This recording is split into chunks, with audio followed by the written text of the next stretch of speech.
Hello friends, welcome back to my YouTube channel. Friends, ಇವತ್ತಿನ ದಿನ ನಾನು ಸಮ್ಮರ್ಗೆ ಅಂತಾನೆ ತುಂಬಾ ಹೆಲ್ತಿಯಾಗಿರೋ ಕರ್ನಾಟಕ ಸ್ಪೆಷಲ್ ಬ್ರೇಕ್ಫಾಸ್ಟ್ ರಾಗಿ ಗಂಜಿನ ಹೇಗೆ ಮಾಡೋದು ಅಂತ ತೋರಿಸ್ತಿದ್ದೀನಿ. ಹಾಗಿದ್ರೆ ತಡ ಯಾಕೆ, ಬನ್ನಿ ಫ್ರೆಂಡ್ಸ್, ರಾಗಿ ಗಂಜಿನ ಹೇಗೆ ಮಾಡೋದು ಅಂತ ನೋಡಿ.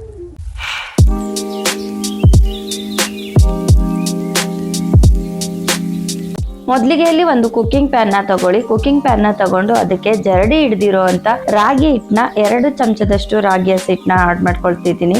ರಾಗಿ ಹಿಟ್ಟನ್ನ 2 ಚಮಚದಷ್ಟು ಹಾಕೊಂಡ್ರೆ ಇದಕ್ಕೆ ನೀರ್ನ 1/4 ಗ್ಲಾಸ್ ಅಷ್ಟು ವಾಟರ್ನ ಇದಕ್ಕೆ ಆಡ್ ಮಾಡ್ಕೊಳ್ತಿದ್ದೀನಿ. ನೀವು 1 ಗ್ಲಾಸ್ ಬೇಕಾದ್ರೂ ತಗೊಳ್ಬಹುದು. ಕ್ವಾಂಟಿಟಿ ನಿಮ್ಗೆ ಎಷ್ಟು ಬೇಕೋ ನೋಡ್ಕೊಂಡು ತಗೊಳ್ಳಿ. ನಂತರ ಇಲ್ಲಿ ರುಚಿಗೆ ತಕ್ಕಷ್ಟು ಉಪ್ಪನ್ನ ಆಡ್ ಮಾಡ್ಕೊಳ್ತಿದ್ದೀನಿ. ಇವಾಗ ಇದನ್ನ 1 ಗಂಟೆ ಇಲ್ದೇ ಇರೋ ತರ ನೀಟಾಗಿ 1 ಚಮಚ ತಗೊಂಡು ಗಂಟೆಲ್ಲಾನು ಈ ರೀತಿ ಹೊಡ್ಕೊಂಡು ನೋಡಿ 1 ಗಂಟೆ ಇಲ್ದೇ ಇರೋ ತರ ಮಿಕ್ಸ್ ಮಾಡ್ಕೊಳ್ಳಿ. ನಂತರ ಈ ರೀತಿ ಗಂಟೆ ಇಲ್ದೇ ಇರೋ ತರ ಮಿಕ್ಸ್ ಮಾಡ್ಕೊಂಡಾದ್ಮೇಲೆ ನೀವು ಗ್ಯಾಸ್ ಸ್ಟವ್ ನ ಹಚ್ಕೊಳ್ಬೇಕಾಗುತ್ತೆ. ಗ್ಯಾಸ್ ಸ್ಟವ್ ನ ಹಚ್ಕೊಂಡು ತುಂಬಾ ಲೋ ಫ್ಲೇಮ್ ಅಲ್ಲಿ ಇಟ್ಕೊಳ್ಳಿ. ಲೋ ಫ್ಲೇಮ್ ಅಲ್ಲಿ ಇಟ್ಕೊಂಡಿಲ್ಲ ಅಂದ್ರೆ ಗಂಟು ಆಗ್ಬಿಡುತ್ತೆ. ಫುಲ್ಲು ಮುದ್ದೆ ಮಾಡೋರಿಗೆ ಗೊತ್ತಿರುತ್ತೆ ಇದು ಯಾವ ರೀತಿ ಗಂಟುಗಳು ಬರುತ್ತೆ ಅಂತ. ಸೊ ಗಂಟು ಆಗದೆ ಇರೋ ಥರ ನೀವು ಲೋ ಫ್ಲೇಮಲ್ಲಿ ಇಟ್ಕೊಂಡು ಈ ರೀತಿ ಕೈ ಆಡಿಸ್ತಾನೆ ಇರಬೇಕಾಗುತ್ತೆ. ಒಂದು 10 ಮಿನಿಟ್ಸು ನೀವು ಕೈ ಆಡಿಸ್ತಾನೆ ಈ ಲೆವೆಲ್ಗೆ ಬರೋವರೆಗೂ ಅದನ್ನು ಬೇಯಿಸ್ಕೊಳ್ಳಿ. ನಂತರ ನೀವು ಕೈ ಆಡಿಸ್ತಾನೆ ಇರಬೇಕು ಅಂತ ಏನಿಲ್ಲ, ಈ ರೀತಿ ಲೋ ಫ್ಲೇಮಲ್ಲಿ ಇಟ್ಕೊಂಡು ನಿಧಾನಕ್ಕೆ ಅವಾಗವಾಗ ನೋಡ್ಕೊಳ್ತಾ ಬೇಯಿಸ್ಕೋಬೇಕಾಗುತ್ತೆ. ಐ ಫ್ಲೇಮಲ್ಲಿ ಯಾವುದೇ ಕಾರಣಕ್ಕೂ ಇಟ್ಕೊಳ್ಬೇಡಿ. ಐ ಫ್ಲೇಮಲ್ಲಿ ಇಟ್ಕೊಂಡ್ರೆ ನಿಮಗೆ ಅದು ಚೆನ್ನಾಗಿ ಬೇಯೋದು ಇಲ್ಲ, ಮತ್ತು ಅದು ಗಂಟುಗಳೆಲ್ಲ ಆಗುತ್ತೆ. ಅದಕ್ಕೋಸ್ಕರ ಲೋ ಫ್ಲೇಮಲ್ಲಿ ಇಟ್ಕೊಂಡು ಚೆನ್ನಾಗಿ ಘಮ ಬರೋವರೆಗೂ ನೀವು ಒಂದೇ ಹದದಲ್ಲಿ ಬೇಯಿಸ್ಕೋಬೇಕಾಗುತ್ತೆ. ಅದು ಸ್ಮೆಲ್ಲು ಮುದ್ದೆ ಬೆಂದಾಗ ಯಾವ ರೀತಿ ಗಮನ ಬರ್ತಿರುತ್ತೋ ಅದೇ ಥರ ಘಮ ಬರುತ್ತೆ. ಈ ರೀತಿ ಇಷ್ಟು ಥಿಕ್ನೆಸ್ಸಲ್ಲಿ ಇದ್ದರೆ ಸಾಕು. ನೋಡಿ, ಈ ಕನ್ಸಿಸ್ಟೆನ್ಸಿಲಿ ಬರೋವರೆಗೂ ಕಂಜಿನ ನೀವು ಬೇಯಿಸ್ಕೋಬೇಕಾಗುತ್ತೆ. ಘಮ ಕೂಡ ತುಂಬ ಮುದ್ದೆ ಬೆಂದಿರೋ ಥರ ಸೇಮ್ ಮುದ್ದೆ ಥರನೇ ಬರ್ತಾ ಇದೆ. ಸೊ ಚೆನ್ನಾಗಿರುತ್ತೆ. ಈ ನಂತರ ನೀವು ಅದನ್ನು ಗ್ಯಾಸ್ ಸ್ಟವ್ನ ಆಫ್ ಮಾಡಿ ಕೂಲ್ ಆಗೋಕ್ಕೆ ಬಿಡಿ. ನಾನು ಇದನ್ನು ನೈಟಲ್ಲೇ ಮಾಡಿದ್ದೀನಿ. ಸೊ ನೈಟ್ ಟೈಮಲ್ಲಿ ನೀವು ಇದನ್ನು ಮಾಡಿ ಇಟ್ಟು ಕೂಲ್ ಆಗೋಕ್ಕೆ ಬಿಟ್ಬಿಡಿ. ನೆಕ್ಸ್ಟ್ ಡೇ ಮಾರ್ನಿಂಗ್ ನಾನು ಇದನ್ನು ಓಪನ್ ಮಾಡ್ತಿದ್ದೀನಿ. ನೋಡಿ, ಈ ರೀತಿ ಗಟ್ಟಿಗಾಗಿದೆ, ಆದರೆ ತುಂಬ ಸಾಫ್ಟಾಗಿರುತ್ತೆ. ಕಂಜಿ ಥರನೇ ಇರುತ್ತೆ. ನೀವು ತುಂಬ ತಿಕ್ಕಾಗಿ ಮಾಡಿಕೊಂಡ್ರೆ ಇನ್ನೂ ಗಟ್ಟಿಗಾಗ್ಬಿಡುತ್ತೆ. ನೋಡಿ, ಈ ರೀತಿ ಲೋಳೆ ಥರ ಎಷ್ಟು ಚೆನ್ನಾಗಿ ಸಾಫ್ಟಾಗಿದೆ. ಸೊ ಇದನ್ನು ನೀವು ಸ್ಮ್ಯಾಶ್ ಮಾಡ್ಕೊಳ್ಳಿ. ಫುಲ್ಲು ಸ್ಮೂತಿಯಾಗಿ ಕಾಣಿಸುತ್ತೆ. ಫುಲ್ ಸ್ಮೂತಿಯಾಗಿ ಸಾಫ್ಟಾಗಿ ಸ್ಮೂತಿ ಕನ್ಸಿಸ್ಟೆನ್ಸಿಲಿ ನೀವು ಮಾಡ್ಕೊಳ್ಬೇಕಾಗುತ್ತೆ. ನೋಡಿ, ಈ ರೀತಿ ಫುಲ್ಲು ಅದು ಬಬಲ್ಸ್ ಥರ ಇದೆಯಲ್ಲ, ಅದೆಲ್ಲ ಹೋಗಿ ಫುಲ್ಲು ಸಾಫ್ಟಾಗಿ ಸ್ಮೂತಿ ಥರ ಆಗುತ್ತೆ.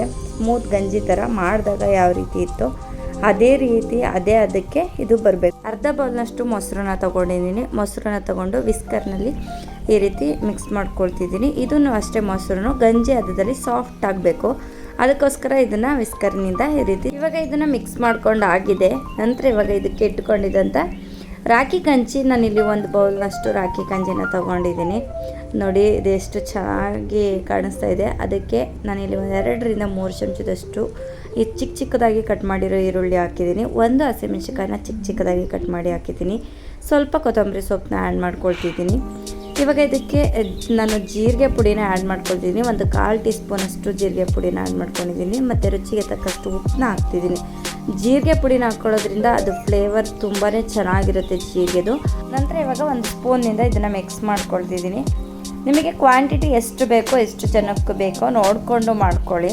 ನಾನಿಲ್ಲಿ ಸ್ವಲ್ಪನೇ ಮಾಡ್ತಿದ್ದೀನಿ. ಅದಕ್ಕೋಸ್ಕರ ನಾನಿಲ್ಲಿ 1 ಬೌಲ್ನಷ್ಟು ರಾಗಿ ಗಂಜಿನ ತೊಗೊಂಡಿದ್ದೀನಿ.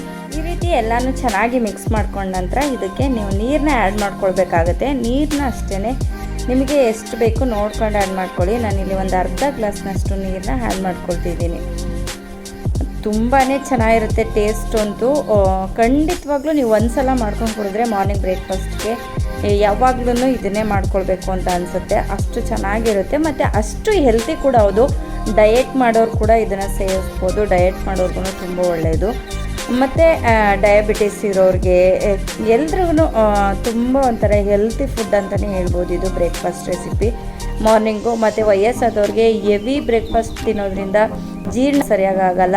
ಆದರೆ ಈ ಸಮ್ಮರಲ್ಲಿ ಈ ರೀತಿ ರಾಗಿ ಗಂಜಿನ ಮಾಡ್ಕೊಡಿ, ತುಂಬಾನೇ ಹೆಲ್ತಿಯಾಗಿರುತ್ತೆ. ನೋಡಿದ್ರಲ್ಲ ಫ್ರೆಂಡ್ಸ್, ರಾಗಿ ಗಂಜಿನ ಯಾವ ರೀತಿ ಮಾಡೋದು ಅಂತ. ಇವಾಗ ರಾಗಿ ಗಂಜಿ ರೆಡಿ ಆಗಿದೆ. ಈ ರೆಸಿಪಿ ನಿಮ್ಮೆಲ್ಲರಿಗೂ ಇಷ್ಟ ಆಗಿದೆ ಅಂತ ನಾನು ಭಾವಿಸ್ತೀನಿ. ಸೊ ನಿಮಗೆ ನಮ್ಮ ರೆಸಿಪಿ ಇಷ್ಟ ಆಗಿದ್ದಲ್ಲಿ ದಯವಿಟ್ಟು ನಮ್ಮ ಚಾನಲ್ನ ಸಬ್ಸ್ಕ್ರೈಬ್ ಮಾಡಿ, ಸಪೋರ್ಟ್ ಮಾಡಿ. ಯಾರೆಲ್ಲ ಹೊಸದಾಗಿ ನಮ್ಮ ಯೂಟ್ಯೂಬ್ ಚಾನಲ್ನ ನೋಡ್ತಿದ್ದೀರಾ, ಸಬ್ಸ್ಕ್ರೈಬ್ ಮಾಡೋದನ್ನ ಮರಿಬೇಡಿ. ಪಕ್ಕದಲ್ಲಿರೋ ಬೆಲ್ಲೈಕನ್ನ ಒತ್ತಿ. ಅಷ್ಟು ಒಳ್ಳೆ ರೆಸಿಪಿಯೊಂದಿಗೆ ಮುಂದಿನ ವಿಡಿಯೋದಲ್ಲಿ ಸಿಗೋಣ. Thank you so much.